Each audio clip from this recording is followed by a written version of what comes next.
Hi friends, എല്ലാവർക്കും radhamonysworld സ്വാഗതം. Onam series 5 ആയിട്ട് ഞാൻ ഉണ്ടാക്കാൻ പോകുന്നത് അവിയലാണ്. അവിയൽ പലതരം പച്ചക്കറികൾ വേണം അവിയൽ ഉണ്ടാക്കാൻ. അവിയലിന് ഞാൻ എടുത്തിരിക്കുന്നത് ഒരു 8-9 തരം പച്ചക്കറികൾ. സാധാരണ നമ്മൾ ട്രഡീഷണലി അവിയൽ ഉണ്ടാക്കാൻ ഉപയോഗിക്കുന്ന കുറച്ച് പച്ചക്കറികൾ എടുത്തിട്ടുണ്ട്. അവിയൽ എന്ന് വെച്ചാൽ വളരെ വൈറ്റമിനുകൾ നിറഞ്ഞ ഒരു കറിയാണ്.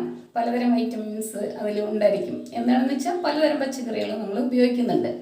അപ്പം ഇന്ന് ഞാൻ എടുത്ത പച്ചക്കറികളെല്ലാം തന്നെ വളരെ നല്ല പച്ചക്കറികളാണ്. നമ്മുടെ ശരീരത്തിന് വളരെ അത്യാവശ്യമായ ഘടകങ്ങളൊക്കെ അതിൽ നിന്ന് കിട്ടും. അപ്പം നമുക്ക് അവിയൽ ഉണ്ടാക്കാം. ഡോക്ടേഴ്സൊക്കെ പറയും, അനീമിക് ആയിട്ടുള്ള ആളുകളോടൊക്കെ അവിയൽ കഴിക്കാൻ പറയും. അവിയൽ കഴിച്ചു കഴിഞ്ഞാൽ പെട്ടെന്ന് വൈറ്റമിൻസ് ഒക്കെ കൂടും. അതുകൊണ്ട് ഇടയ്ക്കിടയ്ക്ക് അവിയൽ ഉണ്ടാക്കി കഴിക്കണം എന്ന് പറയും. അതെന്താണെന്ന് വെച്ചാൽ നമുക്കറിയാം, ഈ അവിയൽ കഴിച്ചു കഴിഞ്ഞാൽ പല ഗുണങ്ങളും ഉണ്ട്.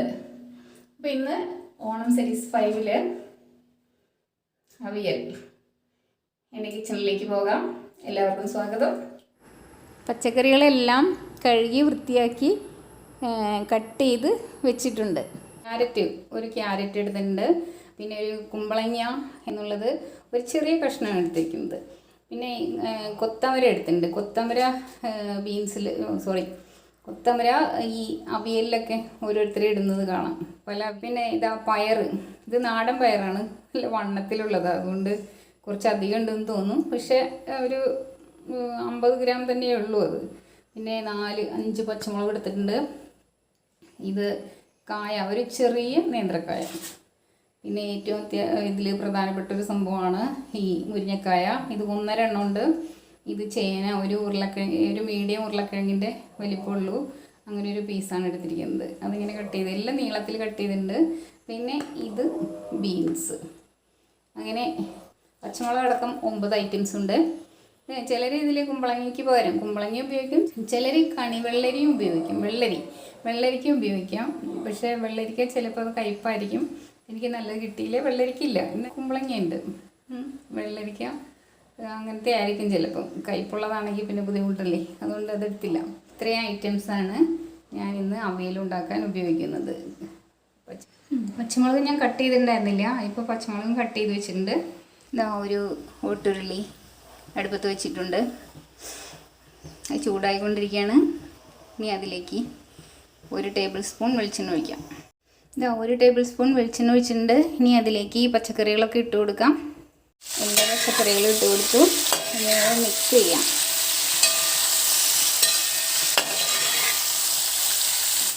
ഇത് മീഡിയം ഫ്ലെയിമിലാണ് വെച്ചിരിക്കുന്നത്.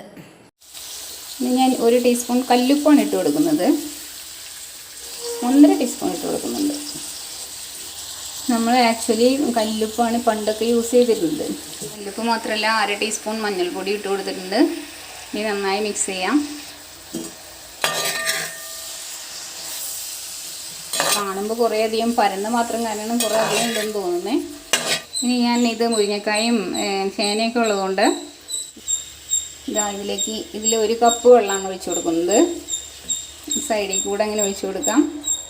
എന്നാൽ കറക്റ്റായിട്ട് ഈ മുരിങ്ങക്കായും ചേനയൊക്കെ വേവുള്ളൂ, അല്ലെങ്കിൽ വേവാൻ ബുദ്ധിമുട്ടായിരിക്കും. കുമ്പളങ്ങയിലൊക്കെ വെള്ളമുണ്ട്, ജലാംശമുള്ള പച്ചക്കറികളാണ് ഇതെല്ലാതും. എന്നാലും ചേനയും മുരിങ്ങക്കായൊക്കെ വെന്ത് കിട്ടാൻ കുറച്ച് സമയമെടുക്കും. അതുകൊണ്ടാണ്. ഇനി ഇത് വേവട്ടെ. അടച്ചു വയ്ക്കുന്നില്ല, വെള്ളം ഇത്ര ഒഴിച്ചിട്ടുണ്ടല്ലോ. അപ്പോൾ പിന്നെ എന്തായാലും അടച്ചു വയ്ക്കാതെ വേവിക്കാനുള്ള വെള്ളമുണ്ട്. പുറത്ത് നല്ല മഴ പെയ്യുന്നുണ്ട്, അതിൻ്റെ സൗണ്ടും കൂടെ കേൾക്കുന്നുണ്ട്.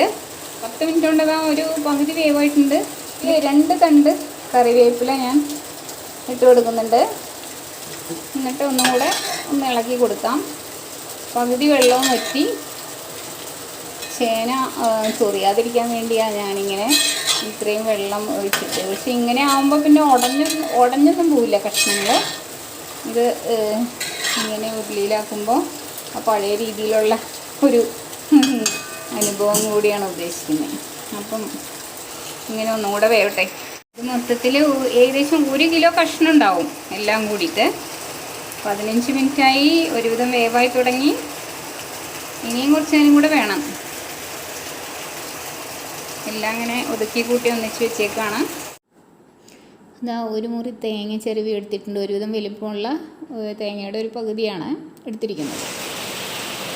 ഇതിലേക്ക് 1/2 ടീസ്പൂൺ ജീരകം ഇട്ട് കൊടുക്കാം. 4-5 ചെറിയ ഉള്ളി മിക്സിയുടെ ജാറിലേക്ക് ഇട്ട് കൊടുത്ത് ആദ്യം തന്നെ അടിച്ചെടുക്കാം. അതൊക്കെ ഒന്ന് കട്ട് ചെയ്തിട്ട് ഇട്ട് കൊടുക്കാം. അപ്പോൾ പെട്ടെന്ന് ഒന്ന് ഫ്രഷായി കിട്ടും. ചെറിയ ഉള്ളി അടിച്ചപ്പോൾ അത് അങ്ങനെയായി. ഇനി തേങ്ങയും ജീരകവും കൂടി ഇട്ട് കൊടുത്ത് ഒന്ന് അടിക്കാം. വെള്ളമൊന്നും ഒഴിച്ച് കൊടുക്കണ്ട, പെട്ടെന്ന് കുറച്ച് അടി മാത്രം മതി. ഒന്ന് പെട്ടെന്ന് എടുക്കണം.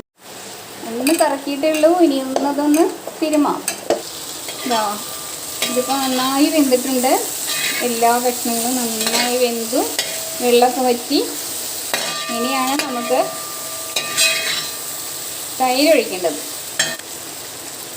ഇതിലേക്ക് ഞാൻ 1/2 കപ്പ് തൈര് ഒഴിച്ച് കൊടുക്കുന്നുണ്ട്. ഒന്ന് ഇളക്കി കൊടുക്കാം. തൈരിൻ്റെയൊക്കെ നല്ല സ്മെല്ല് വരുന്നുണ്ട്. അടിപൊളി സ്മെല്ലാണ്. ഇനി തേങ്ങയും ജീരകവും ഉള്ളിയും കൂടി ഉള്ളത് ഇട്ട് കൊടുക്കാം. ചെറുതായിട്ടൊരു വെള്ളം പോലെ ഉണ്ട്. അത് തൈര് ഒഴിച്ചതിൻ്റെയാണ്. കാര്യമായിട്ടൊന്നുമില്ല, അധികം ഒഴിച്ചിട്ടില്ല. കുറേ അധികം പുളി ഇഷ്ടമില്ലാത്തതുകൊണ്ട് ഞാൻ അധികമൊന്നും ഒഴിച്ചില്ല. 1/2 കപ്പ് മാത്രമേ ഒഴിച്ചുള്ളൂ. ഇനി തേങ്ങയും ജീരകവും ഉള്ളിയും കൂടിയുള്ള കൂട്ട് ഇട്ട് കൊടുക്കാം. തേങ്ങയും ജീരകവും ഉള്ളിയും കൂടിയുള്ള കൂട്ട് ഇട്ട് കൊടുത്തിട്ടുണ്ട്. ഇത് നന്നായിട്ട് മിക്സ് ചെയ്യാം. പക്ഷേ കഷ്ണങ്ങളൊന്നും അധികം ഉടയാതെ ഇളക്കണം കേട്ടോ. നന്നായി ഇളക്കി കൊടുത്തിട്ടുണ്ട്. ഇതിന് മഞ്ഞൾപ്പൊടി ഉണ്ട്, പക്ഷെ അപാരം മഞ്ഞൾ ഇട്ടിട്ടില്ല എന്ന് മാത്രമേ ഉള്ളൂ. 1/2 ടീസ്പൂണേ അതിലേക്ക് ഇട്ടത്. അതുകൊണ്ട് ഒരു വെളുപ്പ് കളർ പോലെ തോന്നുന്നതാണ്. പക്ഷെ മഞ്ഞൾപ്പൊടി ഒറിജിനലി ഇതിന് കളറുണ്ട്. ഇങ്ങനെ ഫോട്ടോയിൽ കാണുമ്പോൾ കളർ കുറച്ച് കുറവ് പോലെ തോന്നുന്നുണ്ട്. പക്ഷേ ഇത് നല്ല കളറുണ്ട്. 1 ടേബിൾ സ്പൂൺ വെളിച്ചെണ്ണ ഒഴിച്ച് കൊടുക്കുന്നുണ്ട്. ഇനി ഇത് നന്നായി മിക്സ് ചെയ്യാം. കഷ്ണങ്ങൾ ഉടയാതെ മിക്സ് ചെയ്യാം. പിന്നെ ഇങ്ങനെ വേവിച്ചുകൊണ്ട് കളറൊന്നും പോയിട്ടില്ല. അടച്ചു വെച്ച് വേവിക്കുകയാണെങ്കിൽ ഇത്രയും കളർ കിട്ടില്ലായിരുന്നു. ഇത് നല്ല കളറുണ്ട്. എല്ലാ പച്ചക്കറിക്കും നല്ല കളറൊക്കെ ഉണ്ട്. ഒന്നും ഉടഞ്ഞിട്ടില്ല. അപ്പോൾ നന്നായിട്ട് റെഡി ആയിട്ടുണ്ട്. ഇപ്പോൾ ഇത് സദ്യക്കുള്ള നമ്മുടെ അവിയലാണത്. അത് വെള്ളമില്ലാതെ ഉള്ള അവിയലാണ്. സദ്യക്കൊക്കെ ഇതുപോലെയാണ് അവിയലുണ്ടാവുക. ഒഴിച്ച് കൊടുത്ത് ഞാൻ നന്നായി ഇളക്കി. നല്ല സദ്യയുടെ നല്ല അവിയലാണിത്. അടിപൊളി അവിയലാണ്. നല്ല ടേസ്റ്റി ആയിട്ടുണ്ട്. നല്ല സ്മെല്ലൊക്കെ ഉണ്ട്. അവിയലിൻ്റെ നല്ല സ്മെല്ലൊക്കെ വരുന്നുണ്ട്. അപ്പോൾ എല്ലാവരും ഇതുപോലെ അവിയലുണ്ടാക്കി നോക്കണേ. ഈ ഫോട്ടോയിൽ നല്ല കളറുണ്ട് കേട്ടോ. അപ്പോൾ എൻ്റെ വീഡിയോ ഇഷ്ടപ്പെട്ടെങ്കിൽ like, comment and share. Subscribe ചെയ്യാത്തവർ സബ്സ്ക്രൈബ് ചെയ്യണേ. ഒന്ന് സപ്പോർട്ട് ചെയ്യണേ എല്ലാവരും.